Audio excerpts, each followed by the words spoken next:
Adapun Abraham telah tua dan lanjut umurnya, serta diberkati Tuhan dalam segala hal. Berkatalah Abraham kepada hambanya yang paling tua dalam rumahnya, yang menjadi kuasa atas segala kepunyaannya, katanya, "Baiklah, letakkan tanganmu di bawah pangkal pahaku, supaya aku mengambil sumpahmu demi Tuhan, Allah yang empunya langit dan yang empunya bumi, bahwa engkau tidak akan mengambil untuk anakku seorang istri dari antara perempuan Kanaan yang diantaranya aku diam. Tetapi engkau harus pergi ke negeriku dan kepada sanak saudaraku untuk mengambil seorang istri bagi Ishak anakku." Lalu berkatalah hambanya itu kepadanya, "Mungkin perempuan itu tidak suka mengikuti aku ke negeri ini. Haruskah aku membawa anakmu itu kembali ke negeri dari mana tuanku keluar?"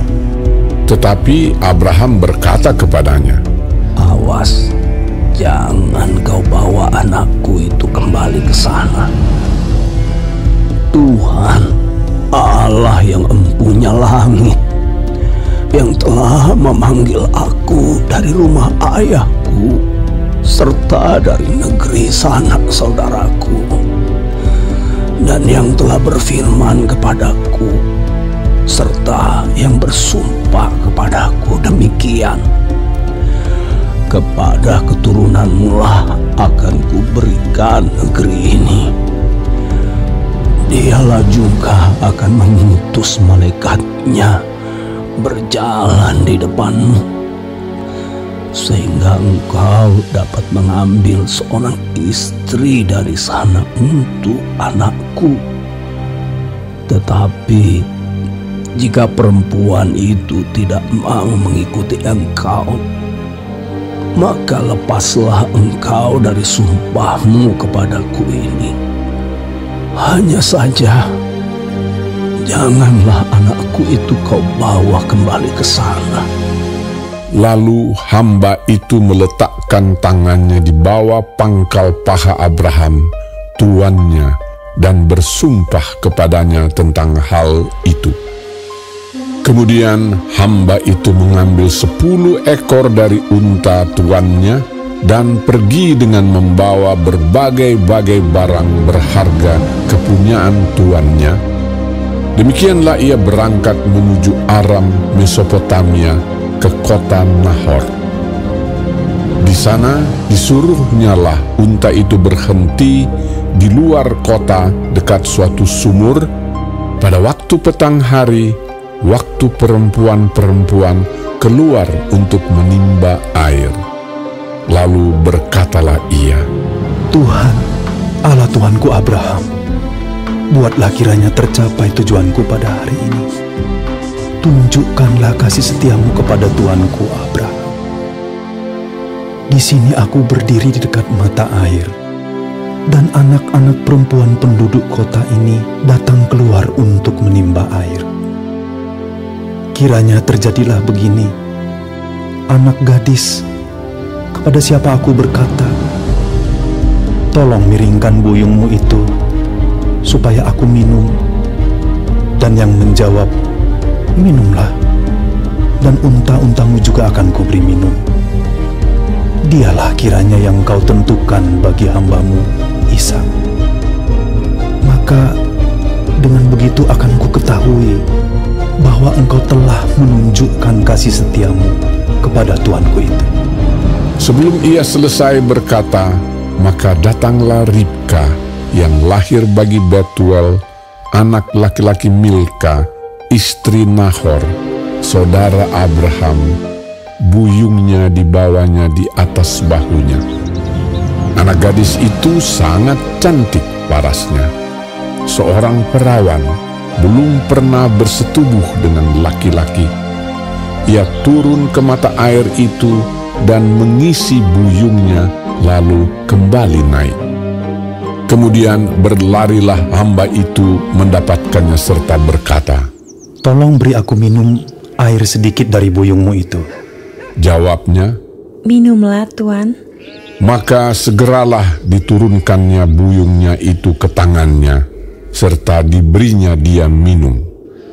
Setelah ia selesai memberi hamba itu minum, berkatalah ia, "Baiklah, untuk unta-untamu juga kutimba air, sampai semuanya puas minum."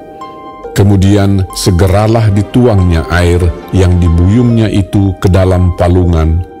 Lalu berlarilah ia sekali lagi ke sumur untuk menimba air, dan ditimbanyalah untuk semua unta orang itu. Dan orang itu mengamat-amatinya dengan berdiam diri untuk mengetahui apakah Tuhan membuat perjalanannya berhasil atau tidak. Setelah unta-unta itu puas minum, maka orang itu mengambil anting-anting emas yang setengah sikal beratnya, dan sepasang gelang tangan yang 10 sikal emas beratnya, serta berkata, "Anak siapakah engkau? Baiklah, katakan kepadaku, adakah di rumah ayahmu tempat bermalam bagi kami?" Lalu jawabnya kepadanya, "Ayahku Betuel, anak Milka, yang melahirkannya bagi Nahor." Lagi kata gadis itu, "Baik jerami, baik makanan unta, banyak pada kami. Tempat bermalam pun ada." Lalu berlututlah orang itu dan sujud menyembah Tuhan serta berkata, "Terpujilah Tuhan, Allah Tuanku Abraham, yang tidak menarik kembali kasih-Nya dan setia-Nya dari Tuanku itu. Dan Tuhan telah menuntun aku di jalan ke rumah saudara-saudara Tuanku ini." Berlarilah gadis itu pergi menceritakan kejadian itu ke rumah ibunya. Ribka mempunyai saudara laki-laki namanya Laban. Laban berlari keluar mendapatkan orang itu ke mata air tadi. Sesudah dilihatnya anting-anting itu dan gelang pada tangan saudaranya, dan sesudah didengarnya perkataan Ribka, saudaranya, yang bunyinya, "Begitulah dikatakan orang itu kepadaku." ia mendapatkan orang itu yang masih berdiri di samping unta-untanya di dekat mata air itu dan berkata, "Marilah engkau yang diberkati Tuhan, mengapa engkau berdiri di luar? Padahal telah kusediakan rumah bagimu dan juga tempat untuk unta-untamu." Masuklah orang itu ke dalam rumah. Ditanggalkanlah pelana unta-unta, diberikan jerami dan makanan kepada unta-unta itu, lalu dibawa air pembasuh kaki untuk orang itu dan orang-orang yang bersama-sama dengan dia. Tetapi ketika dihidangkan makanan di depannya, berkatalah orang itu, "Aku tidak akan makan sebelum kusampaikan pesan yang kubawa ini." Jawab Laban, "Silakan." Lalu berkatalah ia, "Aku ini hamba Abraham. Tuhan sangat memberkati tuanku itu, sehingga ia telah menjadi kaya. Tuhan telah memberikan kepadanya kambing, domba, dan lembu sapi, emas dan perak, budak laki-laki dan perempuan, unta dan keledai. Dan Sarah istri tuanku itu sesudah tua telah melahirkan anak laki-laki bagi tuanku itu. Kepada anaknya itu telah diberikan tuanku segala harta miliknya. Tuanku itu telah mengambil sumpahku, engkau tidak akan mengambil untuk anakku seorang istri dari antara perempuan Kanaan yang negerinya kudiami ini. Tetapi engkau harus pergi ke rumah ayahku dan kepada kaumku untuk mengambil seorang istri bagi anakku." Jawabku kepada tuanku itu, "Mungkin perempuan itu tidak mau mengikut aku."